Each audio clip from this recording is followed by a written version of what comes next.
اعوذ باللہ من الشیطان الرجیم، بسم اللہ الرحمن الرحیم۔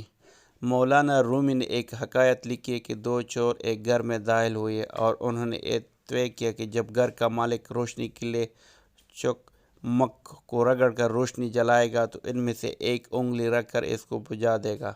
اور یہ واقعہ اس زمانے کا ہے جب کہ بجلی کا کوئی انتظام نہیں تھا۔ چکمک کے پتھر ہوتے تھے جن کو ایک دوسرے پر رگڑتے تو آگ پیدا ہو جاتی تھی۔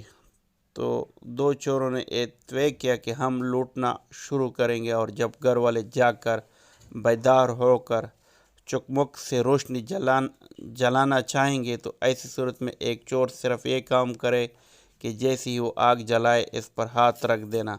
نتیجہ یہ ہوگا کہ وہ چکمک کا پتھر کبھی جلنے کا نہیں، اور اس وقت تک دوسرا چور سب لوٹ لے گا۔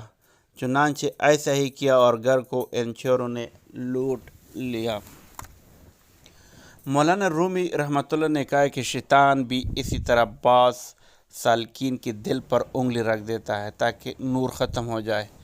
سالک اگر کوئی نیکی کر رہا ہے تو یوں سمجھو کہ وہ چکمک کا پتھر رگڑ رہا ہے اور شیطان اس پر انگلی رکھ دیتا ہے۔ یہ انگلی وہی معصیت اور گناہ ہے۔ جب گناہ ہوتا ہے تو وہ نیکی کی روشنی بجھ جاتی ہے۔